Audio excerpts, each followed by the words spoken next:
boots once more. The gift that keeps on giving. Here comes the Premier League. I'm used to overcoming the odds, but this year has no equal. It was the drama of last season, just weeks behind me. They are back in the top division, the pride of the Premier League. I'm ready to go again. And while uncertainty still surrounds us, you can rely on me to take on new challenges, new opponents, and new rivalries. I will be made by those decisions. And those decisions. My fate determined by inches. But I will always believe anything is possible. Because I know that you believe in me. I am sport. And I have everything to play for. Joy 99.7 FM.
Obviously, the Premier League leads the charge for us here at Joy 99.7 FM.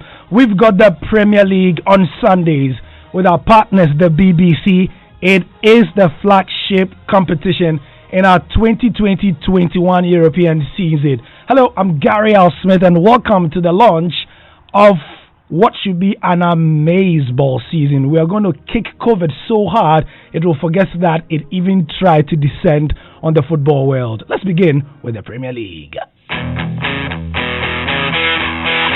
He finds Aubameyang. Aubameyang still going in the penalty area. Oh, what a brilliant goal from Aubameyang. That was superb from Aubameyang. Can Vardy make it too? Vardy! He does! 101 not out for Jamie Vardy. Crosses to Pulisic. Chested down with his back to goal. Lovely turn. Oh, lovely goal too. And what a goal that is by Pulisic. Finds Danny Ings. Ings on the burst. Into the area. Ings! It's in! Danny Ings is at it again for Southampton. Long ball downfield for Jota. He chests that down brilliantly and scores! Superb finish! Son running forward. Son into the penalty area. Is it 3-2? It is 3-2. Pulls it back. De Bruyne with a shot. It's there. A goal for Manchester City. Fernandes. Oh, it's a great free kick. Bruno Fernandes strikes the direct free kick. Firmino now bringing it forward. Robertson plays it across and it's slid into the back of the net for Liverpool by Sadio Mane. The great red drought has come to an end. Liverpool at long last. They're the champions for the 19th time. Oh yeah, the great red drought came to an end. That was 49 days ago. Who would have believed it? But here on the Joy First Take, we're here to, just ease you into this new season. So for the next 20 minutes or so, it's just an easy chat. No hard analysis. Charlie, we've had Arnold and Evans Mensah and things talk plenty money, 2 million Ghana cedis and things for 1 man and things. But yeah, we are just gonna keep it easy. And when I say we, I mean myself and my wingman. George Addo Jr. What's up? In the words of Lexus Bill, yo. We are so excited, ahead of the new season. We're getting more signings, and we're so excited that we have the latest signing, the man who has joined Chelsea, and we are so happy to have him. What a day! What a day! Reku Ampofu moves from Barcelona to Chelsea Football Club for a transfer fee of £99.7 million. Yes.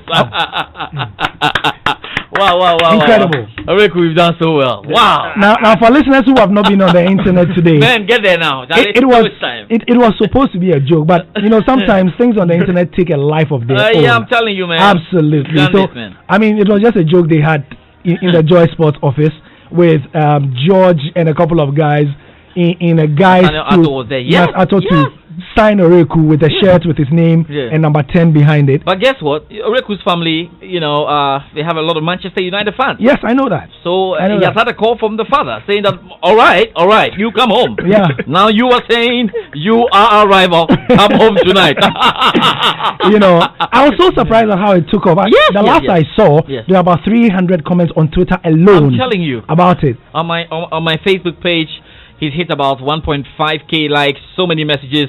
And the good thing is that we've signed him. You see him on Blue Stand. But there's been something so loud about the Chelsea guys this off-season. Is it just the belief, or it's just the vibes flowing from the signings that have come in? It's just the vibes flowing from the signings that have come in, because for Chelsea fans, they know that, look, when you sign a big player, it works out. Yeah. You sign Diego Costa, it works out. When you sign N'Golo Kante, it works out. Drogba from the beginning. And for Chelsea, more importantly, when you have a bad season, the next season is absolutely great. So, the Chelsea fans are very, very excited, and we're looking forward to a great season. We've got young boys. We've got players who are right there in form. And I think Lampard can do a very good job. I'm sure that's what most of the Chelsea fans share. And the optimism is right back here. It will amaze you. I think that maybe in the last 2 seasons, slightly subdued. But look, this transfer window has brought all the Chelsea dogs who were sleeping. They brought them up, and it's going to be a fantastic season, I think. Very great. Nice, very cool. So first words of the new Chelsea player. The original number 10 for Chelsea is Christian Pulisic. Yes.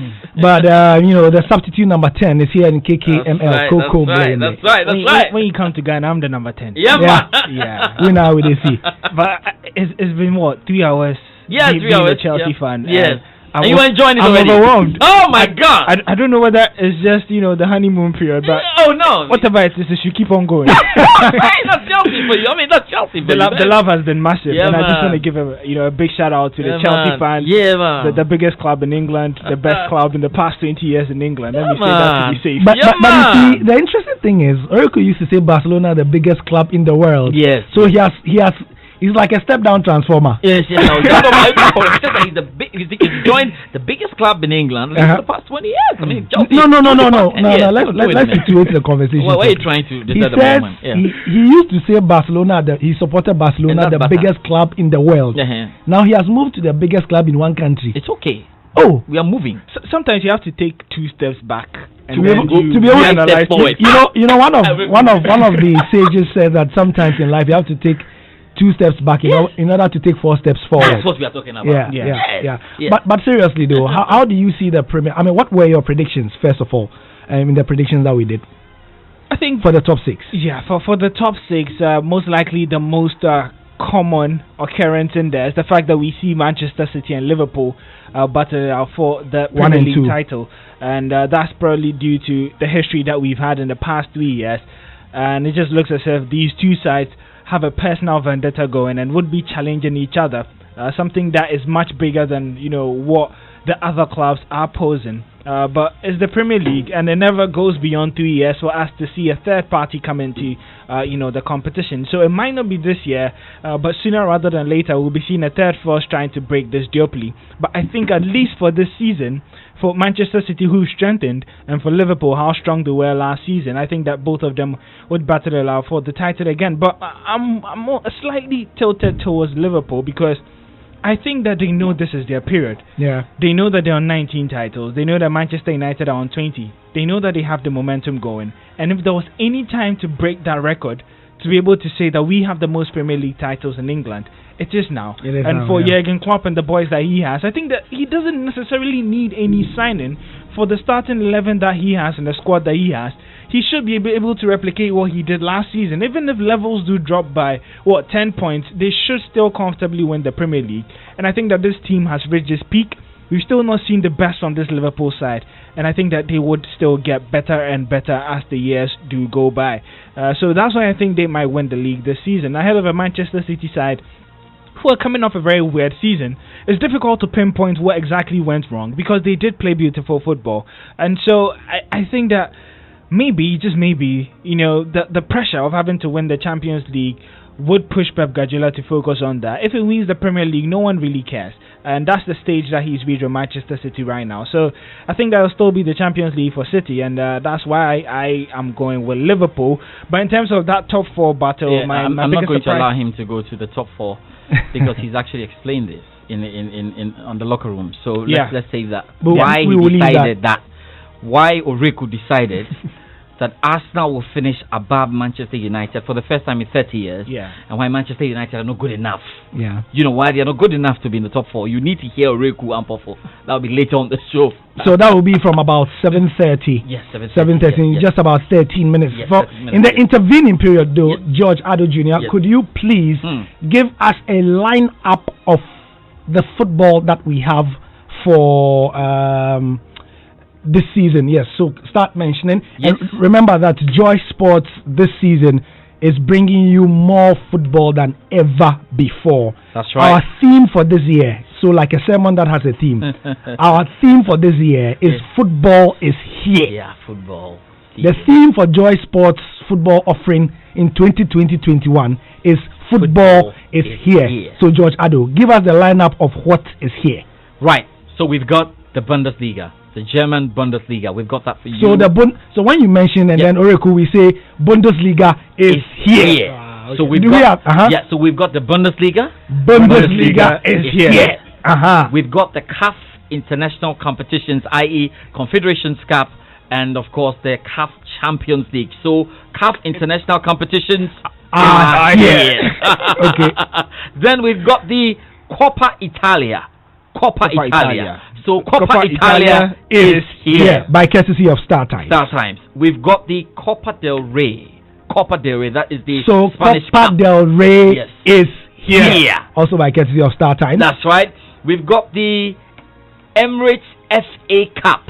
Emirates FA Cup is here. Also by courtesy of Star Times. We've got the UEFA Europa League. Courtesy Star Times. UEFA Europa League is here. Wow. We've got the UEFA Euro 2020, which will be played in 2021. Ladies and gentlemen, Euro 2020 is here. That is by courtesy of Joy FM. Of course. Then we've got the Ghana Premier League, the Ghana FA Cup. So ladies and gentlemen, the Ghana Premier League is here. We have got all FIFA international friendlies. Yeah. Ladies and gentlemen, wherever the Black Stars go, we are there. Yeah. Wherever the Black Stars are going, we are there. I say when they check in, we will check in. When they check out, we will check out. When they sleep, we will sleep. We will sleep. When they fly, we will fly. We will fly. When they arrive, we will arrive. We will arrive. Ladies and gentlemen, FIFA international friendlies are here. Now, we've got La Liga. La Liga. Yeah. Ladies and gentlemen, La Liga is here. We've got the English Premier League. The English Premier League. Wait, hold on. English Premier League with commentary on Sunday, and sometimes when we charge commentary on Saturday. Look, when we ball, we'll give you commentary on Saturday. Look, because we have the license to give you commentary on Saturday and Sunday. At the moment, we have decided that we'll give you Sunday. Yeah, because Charlie for with some Chelsea, Liverpool appear Saturday, but we will give you the Premier League. So, ladies and gentlemen, the English Premier League is here. For the avoidance of doubt. Yes, sir. Where you are listening to that, we are mentioning all these competitions. Yes. Yes. It is not a FIFA TV. No. It is Joy 99.7 FM. Should I repeat it? Repeat it again. Joy 99.7 FM. For the avoidance of doubt. Repeat it again. You like what? I love okay. Where are we again? Oh, okay. For the avoidance of that, please go. I'm not done. Hey, here, Joy 99.7 FM. We have the UEFA Nations League. Which one is that one too? The UEFA Nations League. When Cristiano Ronaldo goes to Portugal, you come and play in the UEFA Nations League. That is the Euro 2020 small boy. Small boy. Euro 2020 small boy UEFA Nations League. Ladies and gentlemen, but you people too, if you have Euro 2020, you won't dash the Nations League to the other people. No, we are taking it. So you are not giving small no gaba, no small boy, no small gaba, no gaba, I beg, no gaba, no bugger wire. I see. Ladies and gentlemen, the UEFA Nations League is here. Then, this one I didn't have to remind you. Do I need to remind you? No problem. In Ghana, when you say Champions League, it's like you said Joy FM. Everybody know what? Look, when you are trying to form a sentence and there's Champions League there, just say Joy FM. Look, I want to even let's have a demonstration. If you are in your car, you are in your home, anywhere you are, and you are holding your phone, go to Google or whatever search engine you like. Whatever you want. Type UEFA Champions League Ghana. Wallahi. If you don't see Joy FM, if the Joy FM logo does not come, throw your phone away. Throw your phone away straight away. Hey, you say what? I said if you say UEFA Champions League in this country, yes, and you type UEFA Champions League, and you don't see Joy FM, there's something wrong. If you type Champions League fixtures, Ghana, Joy FM will come. If you type Champions League results, Ghana, Joy FM will come. If you type Champions League standings, table, Joy FM will come. If you make mistake and you type Champions League Ronaldo Ghana, Joy FM is what will come. Champions League Messi Ghana, Joy FM will come. So up for Champions League, everybody knows this one. I'm just reminding you because when you are forming a sentence, you form a sentence with Champions League. You want to say Messi won the Champions League. You can say Messi won Joy FM because Joy FM is the Champions League. Yes, ladies and gentlemen, for another season, the UEFA Champions League is here. That's right. Now tell me which competition I left. The only one left is the Asalubete Glamatory League. That one we are bringing it. But even that one, we are. Even that one we are looking at it. You know, according to our marketing people, that one they are signing the rights right now. So just for the avoidance of doubt, yes, you see, Joy 99.7 FM, radio for the discerning listener. Yes. Super hit radio. That's right. 25 years of media excellence. Yes, sir. 25 years of broadcasting. Yes, sir. 25 years of Kwesichum Academy. We are not joking. Kwesichum Academy, no. No joke. I set it off.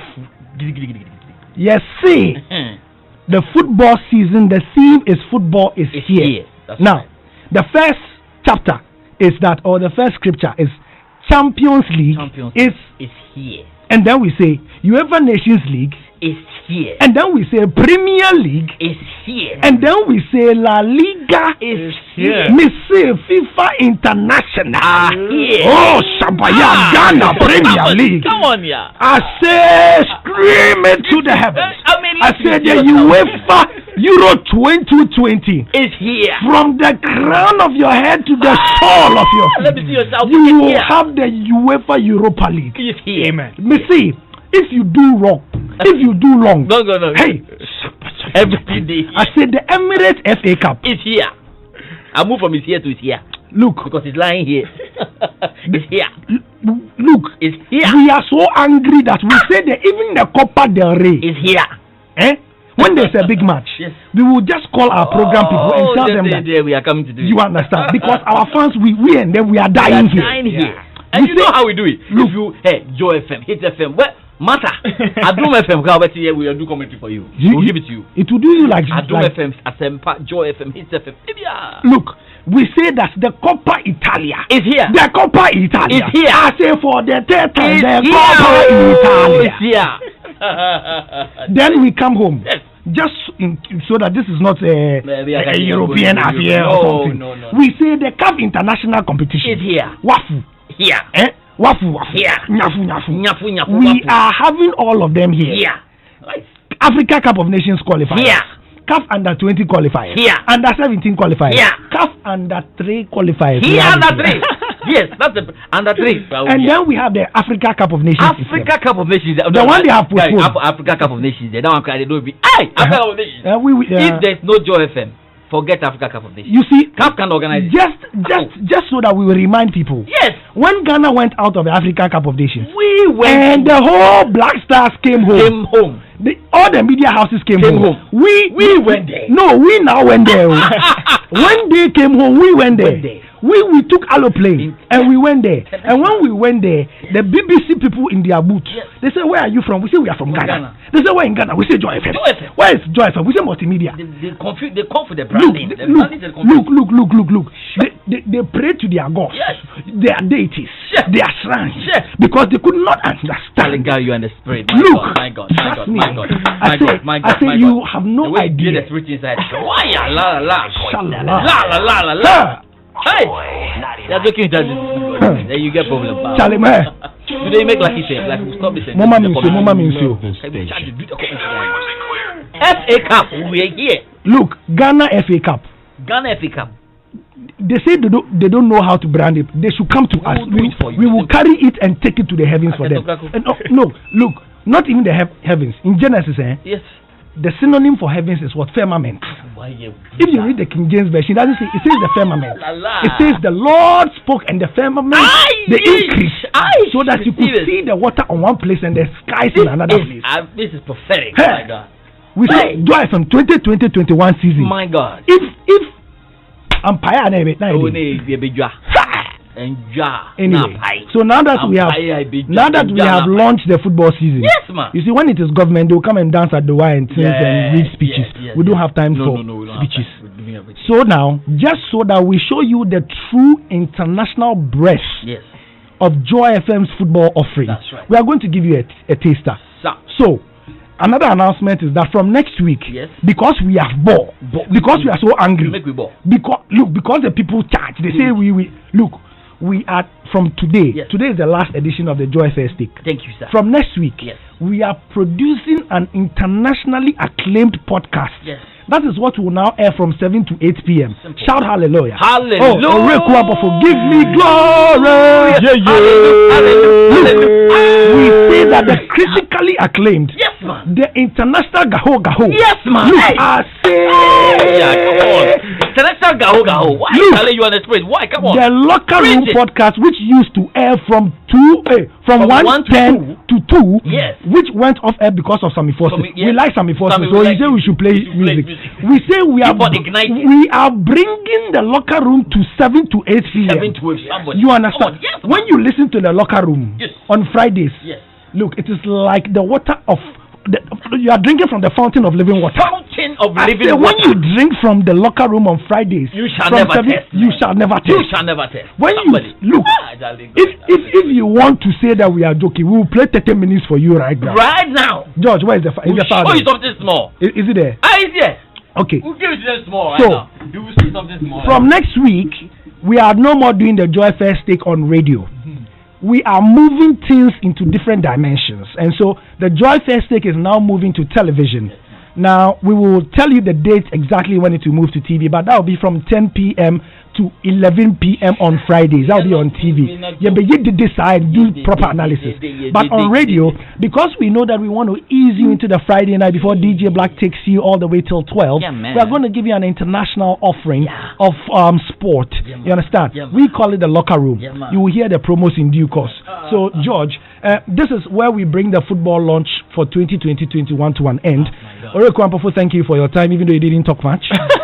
I was enjoying the sermon. Thank you very much. I'm that type of Christian, I took it to you. So now, before we say the closing prayer, let's give you the hymn according to George Addo Jr. It's today's edition, the first of many Locker Room editions that are coming on Friday nights. This is 99.7, and this is Joy 99.7 FM.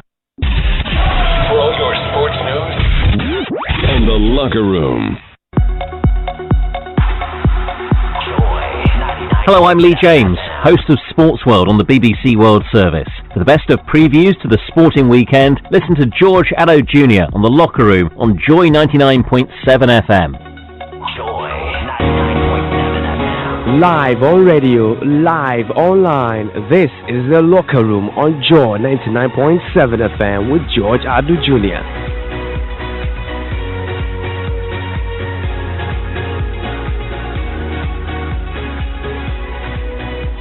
Just 49 days after Arsenal lifted the FA Cup trophy at Wembley, another season is upon us. He finds Aubameyang. Aubameyang still going in the penalty area. Oh, what a brilliant goal from Aubameyang. That was superb from Aubameyang. Can Vardy make it too? Vardy! He does! 101 not out for Jamie Vardy. Crosses to Pulisic. Chester down with his back to goal. Lovely turn. Oh, lovely goal too. And what a goal that is by Pulisic. Finds Danny Ings. Ings on the burst. Into the area. Ings! It's in! Danny Ings is at it again for Southampton. Long ball downfield for Jota. He chests that down brilliantly and scores! Superb finish! Son running forward.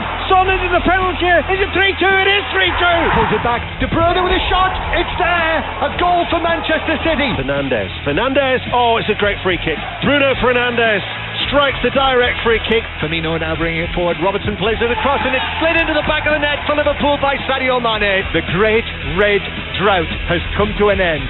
Liverpool at long last. They're the champions for the 19th time. Premier League is back this Saturday. And after Liverpool ended their 30-year wait for a top-flight title in an exhausting year-long campaign, we asked, is there anything left in the tank for Jurgen Klopp's red machine?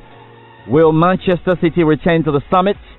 Can big spending Chelsea join the title race? Or will the incomers like Leeds United cause an upset in their first season back? I have a special preview to the European season in the next few minutes. First, the Joy Sports BBC Two-Way series with John Bennett at the foot of a brand new season.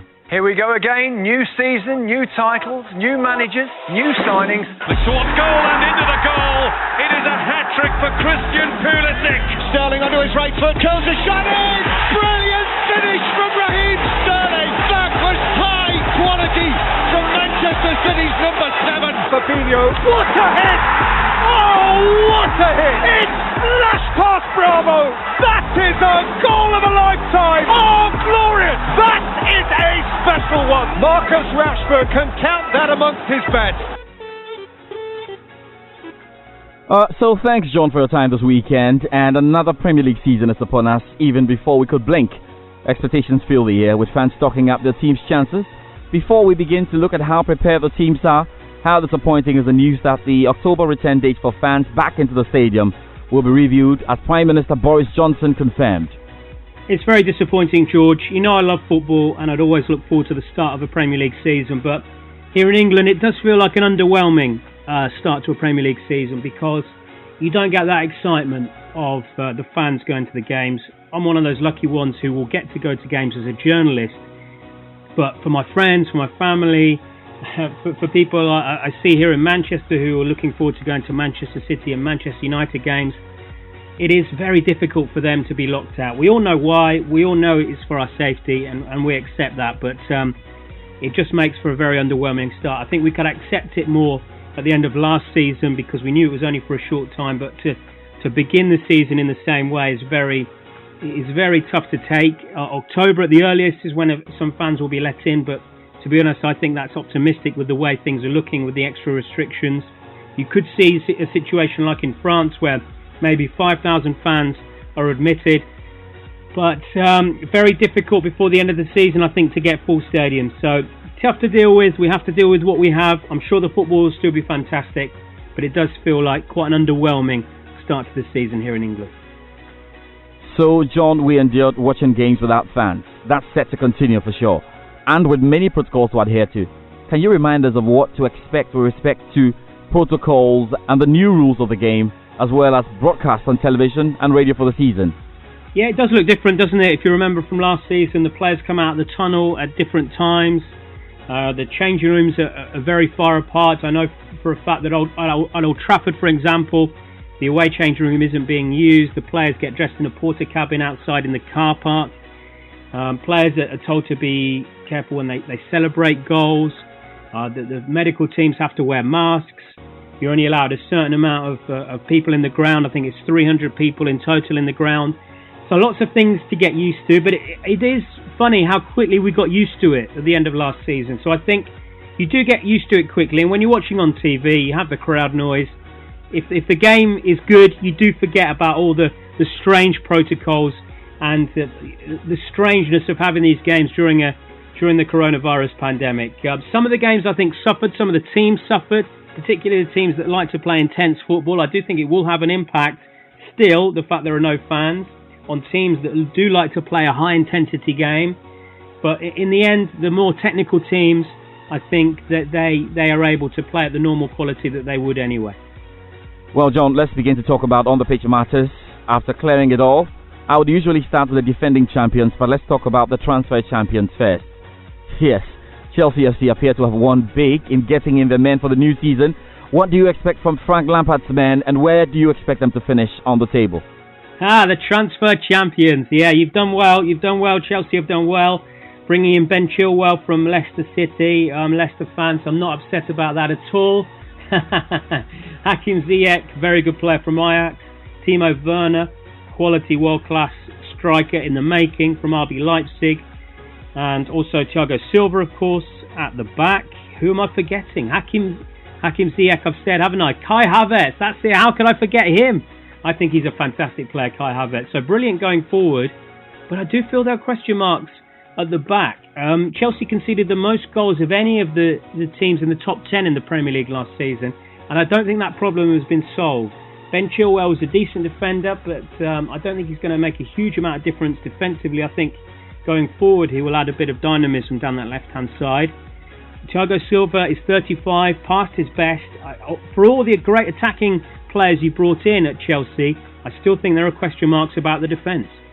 Manchester City next, John. After the failure in Europe last season, where do they go from here?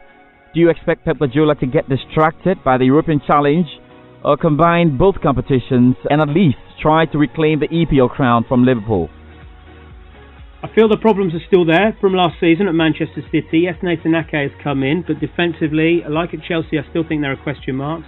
Ferran Torres is an exciting signing, but the issues are still there. Why do I think that? Because of what happened in the Champions League against Lyon. I still think Pep Guardiola sometimes overthinks things tactically, and that leads to some confusion with the players. They lost a lot of games relatively last season in chasing Liverpool. They were a long way back. So there are question marks about Manchester City. They have to prove that they are the best team in England. And yes, that Champions League is hanging over them again. They've been given this ability to play in the Champions League. Remember, it was taken away from them at one stage. They were banned for 2 years. They appealed, and now they've been given the chance again to play in the Champions League. That will be their main aim, but they can't forget the Premier League. They can't forget that they were a long way behind Liverpool last season, and they need to claw back that gap. And I still feel there are certain problems there. If Sergio Aguero gets injured, if Gabriel Jesus gets injured, what do they do up front? They have a lot of quality, but some answers to some questions needed from Pep Guardiola this season, and no Lionel Messi as well. Seems like a long time ago, but we were imagining, weren't we, Lionel Messi in a Manchester City shirt. Manchester United have appeared quiet in the transfer window so far. Really, after Van de Beek, there are talks of still getting Jadon Sancho. How would Ole's side look, and competitively, what do you see them fight? Well, Jadon Sancho could still happen. There is still an opportunity for that to happen if Manchester United pay what Borussia Dortmund want. There has been progress in personal terms. All the indications are that the player would be keen to go to Manchester United, but United have to shell out that money. Whether they do that before October the 5th, big question to be answered. As for what they've done in the transfer market so far, Donny van der Beek, an excellent signing. We know that he was one of the key players when Ajax got to the semi-finals of the Champions League, along with De Ligt and De Jong. Very good midfielder. I have doubts as to whether a midfield three of Bruno Fernandes, Donny van der Beek and Paul Pogba will be solid enough. Do you need a more defensive midfielder in that midfield three? But that's the negatives. The positives are that he's a fantastic player. I compare him to Frank Lampard, the way he arrives in the box, can score goals. So they will be better than last season, Manchester United. I think they ended with a bit of momentum. We know, I think defensively, probably they needed a centre-back to play alongside Harry Maguire. I thought they'd bring someone else in, Victor Lindelof. I'm not quite sure about him still. But I do think, they will not challenge for the title, but top four, top three is definitely what they need to be aiming for, and also a good run in the Champions League as well. They managed to get into the Champions League on the last day of last season. They need to deliver now in that tournament. Now, John, for the champions Liverpool, club's men should be out to defend the title and win that record-equaling 20th Premier League title. With little or no significant reinforcements, how challenging will this be? Defending a Premier League title is always difficult, isn't it? It's very rare that teams win back-to-back Premier League titles. And so Alex Ferguson always used to say you buy from a position of strength. So they haven't really done that. They've only brought in Kostas Tsimikas, who's going to be a sub left back behind Andy Robertson, a good player, but he's not good enough to get in their first 11 ahead of Andy Robertson. So it will be difficult, I think, for Liverpool, particularly with this strange lack of holiday, lack of break we've had between the two seasons. It's going to be difficult for them to lift themselves going into this new campaign. But don't get me wrong, don't write them off completely. They still have wonderful players. They still have, for me, one of the best managers in the world, one of the top 3 managers in the world. I do worry, though, if one of the front 3 gets injured, that's when they would start having trouble. If Firmino, Mane or Salah picked up a long-term injury, then I think possibly they would have problems. Jose Mourinho will be eager to make an impact in the league as well with Tottenham Hotspur. And, of course, in Europe. But considering the problems last season, how do you expect them to fare? They haven't gone after star names, Tottenham, but I do like the business they've done. Matt Doherty is a very good right wing-back, will add solidity to that team. Pierre-Emile Højbjerg, I think, is a leader, a very good character. They needed a few more leaders. I think Jose Mourinho accepted that. Very good footballer, will slot in well to that midfield. So no star names, but I do feel those couple of signings, and maybe a couple more, that Tottenham will improve this season. Maybe a backup striker is needed for Harry Kane. That really cost them last season. But certainly Jose Mourinho will be hoping for a top 4 finish and some good runs in the cups as well. If he was able to deliver a trophy for Tottenham, then Daniel Levy would be fully vindicated in his decision to sack Mauricio Pochettino and bring in Jose Mourinho, who is a proven winner. Well, John, it feels Leeds United lead the way with respect to expectations of the incoming cast, with West Brom and Fulham hoping to stay up. What should we expect from all 3? Leeds, I think, will be okay. I think they will go through times when they will struggle because people will be able to score goals against them the way they play. It's full throttle attacking football. I think they will leave spaces at the back, which Premier League teams will be able to exploit. But I do think they will stay up. West Brom, that's going to be tough for them. They haven't really added to the squad in a very significant way since last season. I watched them a couple of times in the Champions League, in the Championship, not the Champions League, last season, and I could see weaknesses in the team. They have a good manager though in Slaven Bilic, proven Premier League manager. Fulham, it's such a tough one for them because of the tight turnaround from winning the playoff final to starting the season, just over a month. It's ridiculous, really. I like the signing of Mario Lemina in midfield. Alphonse Areola as well is a very good goalkeeper that they've brought in. But for all 3 teams, I think if you gave them now 17th in the Premier League, they would take it. The one thing I would say stands them in good stead is that there are some poor teams down there in the bottom half of the Premier League. We saw that last season. There are some poor teams who will be dragged into that relegation battle. So it's not just about those 3 teams coming up being in danger. I think there are a few other teams who will be looking nervously over their shoulders towards the end of the season. Thanks, John, for your time. Let's stay with the English Premier League and the annual Joy Sports Prediction Festival ended days ago. If you are lost, let me help you. Before the start of any EPL season, the Joy Sports team members are charged to come up with a picture of what the end of season Premier League table will look like. Well, if you're wondering what I did, it really wasn't the eye-catching prediction anyway. I predicted Liverpool will win it, Chelsea will finish in 2nd, Manchester City in 3rd, Manchester United in 4th. Gary Al Smith predicted the top 4 will be Liverpool, Manchester City, Chelsea and Manchester United. Well, there were some outstanding predictions from the team, and it will be great to hear from them. At least they can try and explain what was going through their minds. So we start with Oreku Ampofo. Oreku Ampofo had Manchester United out of his top 4, and Arsenal finishing above Manchester United for the first time in 30 years. Thankfully, Oreku joins us on the show. So, Ora, what was the thinking here? Of course, we do not have the benefit of hindsight, and most of the things that we're saying could possibly change. Teams could change managers. And who even saw COVID coming in last season when we did our predictions? But I'm just going to use what I have in front of me, and that's the fact that I believe that Arsenal have a good project going. Mikel Arteta so far won 2 trophies with this side, and I just feel as if that there is some elevation coming in from this, the Arsenal team. There's a lot of positive energy coming in from the players. Aubameyang close to signing that deal.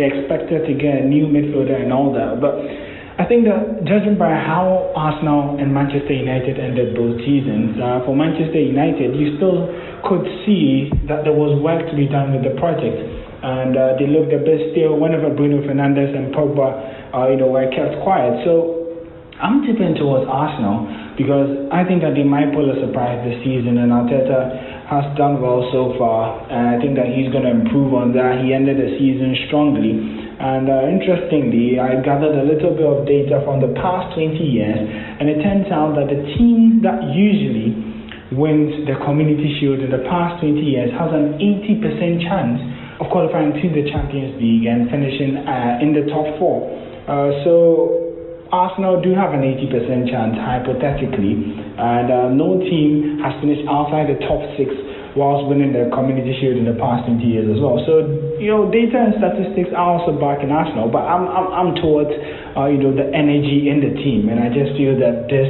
possibly might be their year. If they're able to get the best of Aubameyang, and, they've got 2 new defensive signings and be able to shut out the back as well, I think they might finish ahead of United, and that hasn't happened in a very, very long time. Well, then, from strange to stranger, you feel. My colleague Hans Mensah-Andor has been called out by a number of fans, except the Manchester United fans, of course, because he expects Manchester United to finish second, second, ahead of Manchester City and Chelsea. Hans, thank you very much for your time this evening. How are you managing the backlash, and how did you work this? Hello, good evening, George. It's been absolutely crazy, the reactions I've got, on social media for the way I predicted the top 6, of the Premier League. But hey, for me, I am banking on Manchester United's sort of continuity, because you are not looking at a lot of new faces in the team. I felt that even with a team that Ole Gunnar Solskjaer had, if you're fielding the first 11 for Manchester United, it was a team capable of competing with the big boys in the Premier League. And you have to look at their results across last season against the other teams competing for the Premier League title and for the top 4 places, to buttress that point. I think the problem with United was with finding depth within the squad to replace the players on the field of play. So on that score, I just feel that United will grow in confidence, and as a team, they are going to have a bit more cohesion, a bit more fluidity, and a bit more confidence going into this season. Comparatively, if you look at Manchester City, were shockingly, inconsistent. They were dropping points when you expected them to. They were not winning games that they were expected to win. They were even losing matches they were expected, to win. And I'm also looking at the sort of signings they've made, and the fact that you've got a huge player in David Silva also leaving. The only creative force at this moment that they've got has to be Kevin De Bruyne and Bernardo Silva. I just feel it might not be enough to be able to win the Premier League title and possibly get ahead of Manchester United. For Chelsea, 8 new players signed, a few of them heading on loan. You do expect that 5 of those 8 will be in the starting 11 going into next season for Chelsea, and that is why I feel that they are going to be struggling. That is why I think Manchester United will finish ahead of Chelsea, because you are looking at a team that is going to require time to gel, require time to form that cohesion. You're also looking relatively at an inexperienced manager in Frank Lampard. Forget about what he achieved last season. This season will be the real deal. Last season we had too many excuses to make for Frank Lampard. He signed all the players that he needs to sign. This is where we are going to be judging Frank Lampard. He knows it. Everybody knows it. The pressure, I think, is going to tell. Teams are not going to go into games against Chelsea and, take those games lightly. I think that teams are going to come at them with full force. And the bit about them struggling early on to find cohesion and fluidity is something that I think they are going to struggle with. Their season depends on how quickly the team bonds. The 5 new players who will be part of the starting 11 how well they gel with the existing players. Also, who are the key players? If you've got key players being new players, if there was a core at Chelsea with new players joining in, then it becomes relatively easier. But you are not looking at the core of existing players. You're actually looking at, Chelsea forming a core around some of these new players, and that for me is what presents the challenge for Chelsea. Lots of players coming in from different footballing cultures. It's going to take time. The challenge for Lampard is to shorten that time as quickly as possible, and so that is where the challenge is going to be for Chelsea, and that is why I feel Manchester United will be second to Liverpool in the Premier League this season. I think that Chelsea will make the top four. I also think that Manchester City will be in there, and of course there's going to be Arsenal in fifth place. Tottenham Hotspur completes my top six for the Premier League. I got 2 right last season, and I'm hoping that I'm going to get maybe 4 right this season, with Manchester United in second place, of course, George. Well, thanks, Hans. Perhaps the craziest maybe, my colleague Babatando, who predicted Arsenal will finish second ahead of Liverpool, Chelsea, and Manchester United. Hi, Baba. First, how did your fans take the prediction, and what were you thinking? So, George, I really think that my fans had laid ambush waiting for me just to post my prediction as to who was going to finish in the top 6 at the end of the EPL season. I mean, once I posted it, they started lambasting me from every angle. And then I said to them, look, this is just a game. Let me know who would finish in your top 6. This is who I think would finish in my top 6. And then once the season is over, you win, you go. I win, I go. It's just as simple as that. But this season, I think it will be a battle amongst managers more than it will be amongst players, because it will be managers' pedigree that will be at stake mostly. I mean, that's why I put Manchester City are number 1, because obviously Pep Guardiola still has a bit more to prove when it comes to managing English clubs. So he finds himself at Manchester City. He's always been so close yet so far away. This time he wants to be so close and hold the glory in his hands. So I think that that's going to spur him on to achieve a lot this season. Mikel Arteta came in for Arsenal at the dying numbers of the season last year, and I mean, with the same players, with the same technical bench and everything, he managed to win the FA Cup and managed to beat Liverpool to lift the Community Shield. And so I feel like Arteta still has a lot, especially coming from the camp of Pep Guardiola. He still has a lot to show, and that's actually going to spur him on to achieve quite a lot more than what his predecessors have achieved and haven't achieved in a long time. And that would be a second place for Arsenal at the end of the season. Jurgen Klopp really has nothing too much to show. Just one signing, in the off season. I don't know what new he's bringing with Liverpool, and so I really don't see any new, ideas that he brings on board. The reason I put them on at the 3rd position, and everybody is like, "Hey, Chelsea has signed a lot of players, so why don't you put them first?" I'm like, yes, it's a lot of players, but mainly it will be the tactical plan of their manager, Lampard. I'm really not sure what Lampard is going to bring to the table, but I don't think it's anything new. I don't think it's anything we haven't seen before. And so I really don't see Chelsea, winning this season. But if they do, all the best. Manchester United, Ole Gunnar Solskjaer looks like he's out of ideas. Same as Jose Mourinho with Tottenham Hotspur. I really don't see anything new that they are bringing to the table this season. And so, George, this is the reason for my top 6. Babatando there. So let's see what happens at the end of the season. Meanwhile, it's a good time to find out the games to chase this weekend, with both the La Liga and the EPL starting. Here's Choice Sports Moses here with a wrap.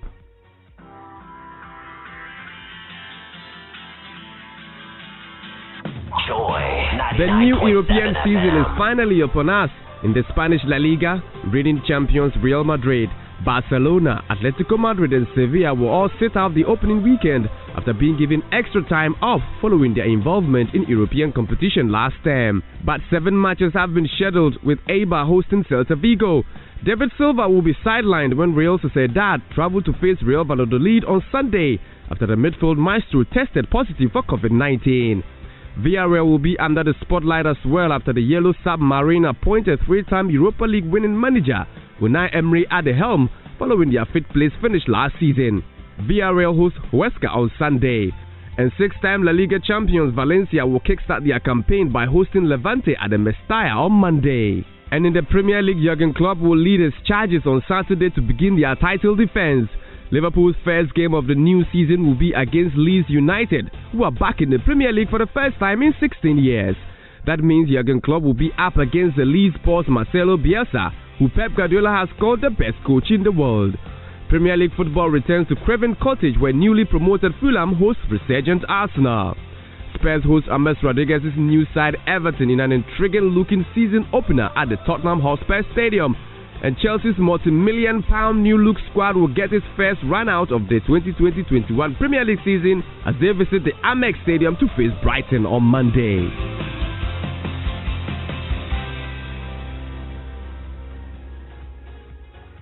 Moses Yeboah there, and of course, before we end, their quick lines.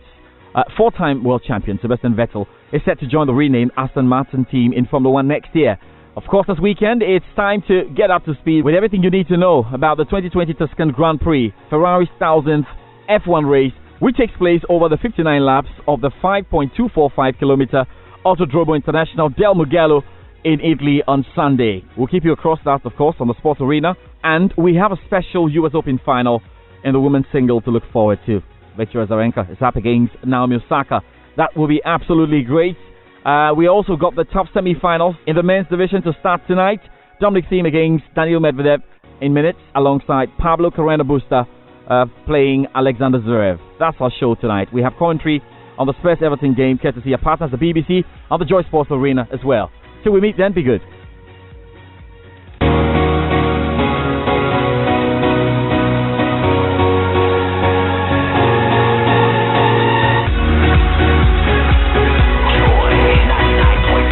Thanks for listening to The Locker Room on Joy 99.7 FM. The podcast will be available online at myjoyonline.com in 30 minutes. This production was powered by Joy Sports and supported by the BBC World Service. So that's a taster of what our football season will sound like. The sound of football, internationally, global, and of course, right here from Ghana. That's it, really. We did say that this 2020-21 European football season and football season actually will be one with a difference here on Joy FM. And George Addo Jr. is the producer of The Locker Room. So, George, from next week, this is the sort of thing we should expect from 7 to 8 p.m. Yeah, so assume this was next week. We're going to add the analysis of the tennis action to come just about starting, and we normally get the opportunity to speak to the guys who are right on the ground. So we'd have spoken to either Russell Fuller or David Law or D. Simon, who are there right now at Flashing Meadows covering it. Of course, we're talking about Formula 1 as well. We've heard from Jack Nichols or Jenny Gao, who will be joining us. So fantastic analysis that you need on anything sports going into the weekend. For 25 years, Joy FM has held the torch for Ghana. Now we are moving into an age for collaboration when it comes to sports. And that's why we are partnering with BBC World Service to bring you even more an improved offering of sporting content. The Locker Room is just one. Please stay tuned for details. You might have noticed that in the past fortnight, we have tweaked the way we do global sports. We have moved it from Tuesday to Thursday to Monday to Friday, 3:45 to 4. Myself and Baba Tando, who is based in London, but somehow she's able to join us with crystal clear, updates of sport as well. We are taking things up a notch. And just a reminder before we call it a show, the 2020-21 football season here at Joy 99.7 FM is themed. Football is here. It comprises of several competitions. 1, the UEFA Champions League is here. 2, the UEFA Nations League is here. 3, the Premier League is here. 4, La Liga is here. 5, FIFA International Friendlies are here. 6, the Ghana Premier League is here. 7, the Ghana FA Cup is here. 8, the UEFA Euro 2020, which will be held in 2021, is here. 9, the UEFA Europa League is here. 10, the Emirates FA Cup is here. 11, the Copa del Rey is here. 12, the Coppa Italia is here. 13, CAF international competitions are here. 14, the Bundesliga is here. And we have 13 competitions, domestic and international, for you. This is Joy FM. We are bringing you closer to football with in-depth analysis and even more on social media. You know that right now, Joy Sports has the largest following on Instagram for all the major sporting media houses in Ghana. We have the highest number of Twitter followers also when it comes to the sports media houses in Ghana. On Facebook, we are dominant. And really, on Joy News as well, we have the best and the edgiest programming. Don't forget also to follow The Locker Room every Friday, 7 to 8 p.m. You can follow our new show that is coming on television on the Joy News channel, the Joy First Stick, from 10 to 11 p.m. That starts in a couple of weeks. Our programs are also live on DSTV channel 421, that's on television. And actually, you can listen to every Joy FM program on DSTV as well. On radio, it's channel 886 as well. We are encompassing, and we will do our best to keep you posted. My name is Gary Al Smith. I've been here with the rest of the crew, Ore Kwampofo and George Adojina. On behalf of all the team, thank you very much for patronizing us and staying with us. We'll be back next week with more. Time now for some music with the Weekend Warmer with DJ Black.